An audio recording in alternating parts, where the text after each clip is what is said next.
Do you remember your first trip anywhere without someone from your family going with you? My first trip without anyone in my family was the fifth grade safety patrol trip to Washington, D.C. It was a humongous deal.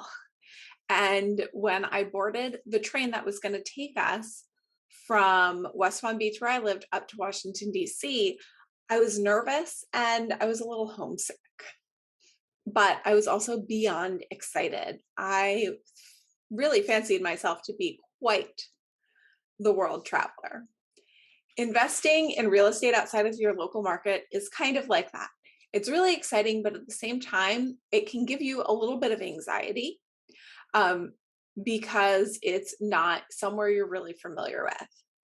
Investing locally, on the other hand, is great because you're right there, but it can also have its drawbacks.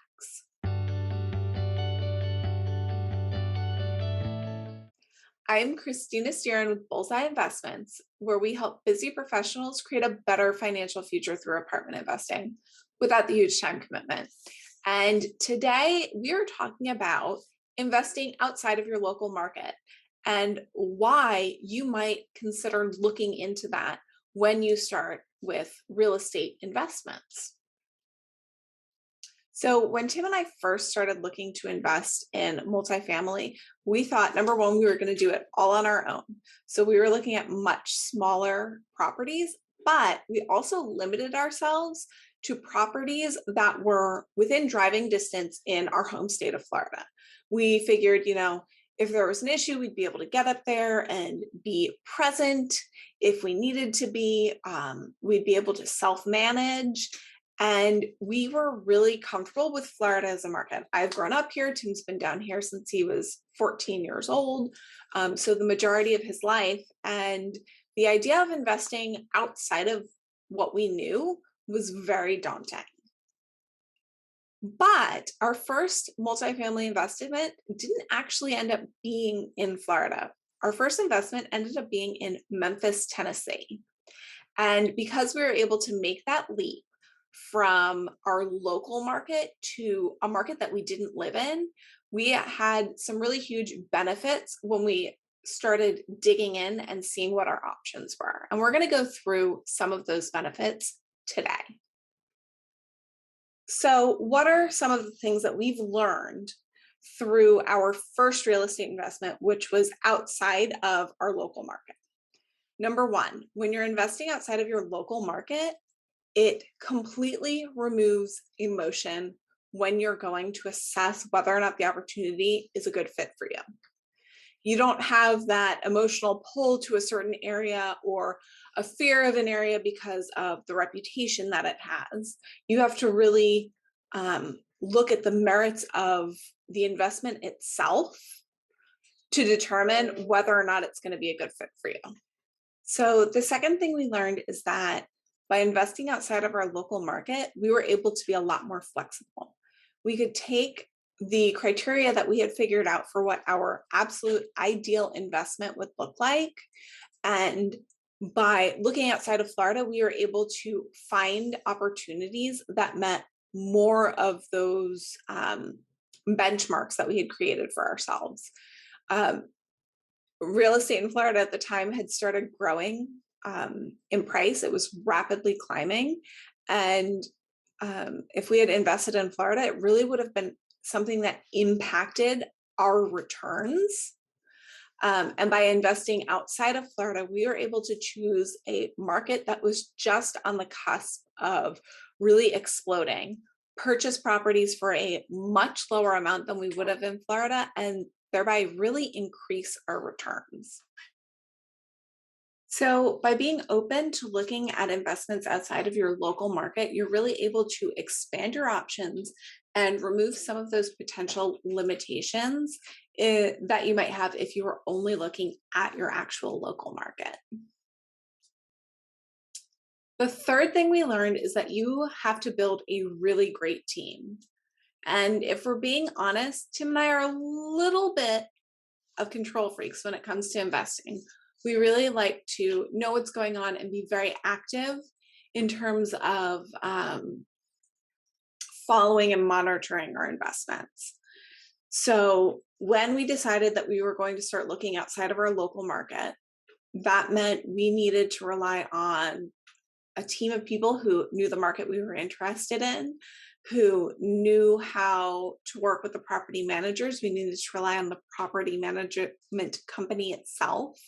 And we also knew that going into it, we would not be running up to check on things and making sure construction was going on a weekly basis, like we probably would have been had we invested locally.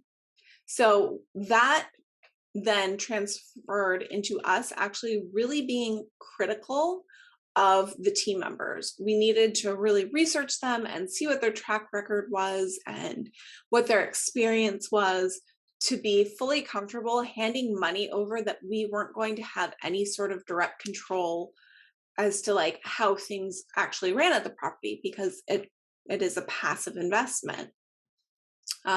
So we spent a lot of time doing our due diligence and making sure that the people we were investing with knew the market, knew what they were doing, understood the scope of the construction and renovations that they were doing, because it was a value add investment opportunity that we ended up investing in first, and doing everything we could basically to make sure that we felt comfortable giving them that money. So as a passive investor, you know upfront that you are going to have to rely on a team of people, and you're going to know who those people are once you see the investment opportunity come through and talk about it with your main sponsor. So you need to do your due diligence to make sure that you are really choosing the best person to be financially responsible with your funds that you're giving them, that you're really comfortable with the whole team that they've put together, and that this is a deal that you're comfortable being a passive investor in. This probably goes without saying, but the fourth thing that we learned is that it's so much easier to diversify your investments when you're looking outside of one specific localized market.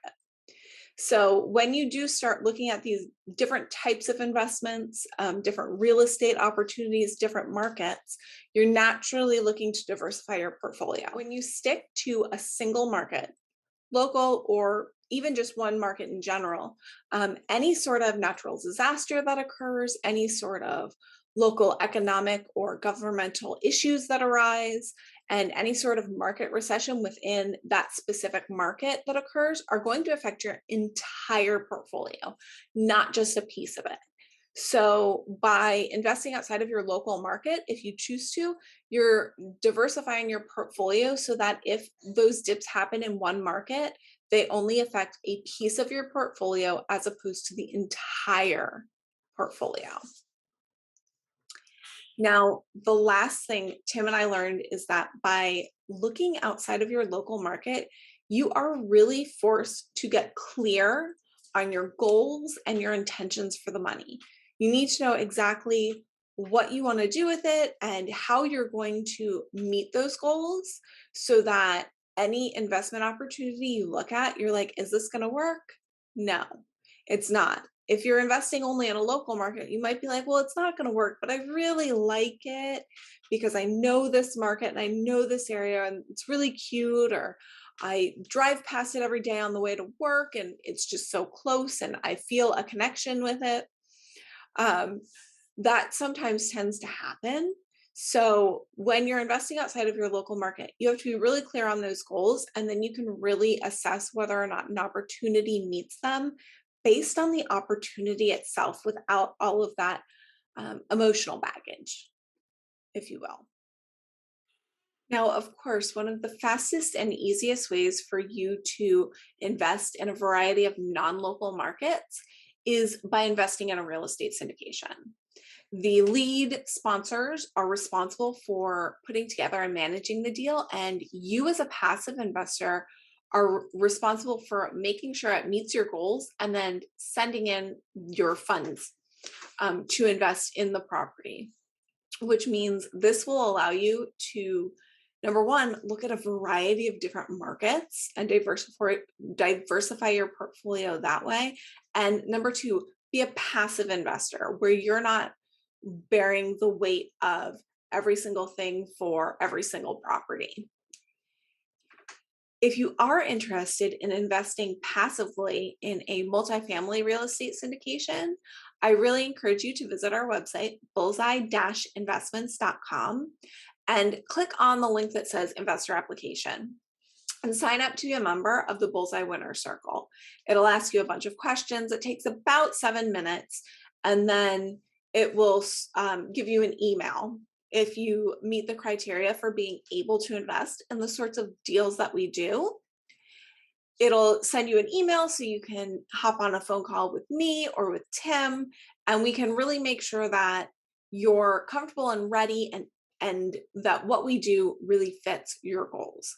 But the first step is to go ahead and fill out that application to become a member of the Winner Circle, because without doing that, you're not going to even have the opportunity to see the different things that we offer. If you found this video really helpful, go ahead and share it with somebody else who's learning about real estate investing and who might be weighing whether or not they want to invest locally or outside of their local market. Or you can also hit the like button, because that tells other users on YouTube that you really liked the content. You can go ahead and hit the subscribe button if you want to be notified anytime we release a new video. And go ahead and drop me a comment in the comment section below letting me know, do you want to invest locally or outside of your local market? And what is the main reason that you chose to either invest locally or outside of that local market? Have a great day, and we will talk to you again in the next video.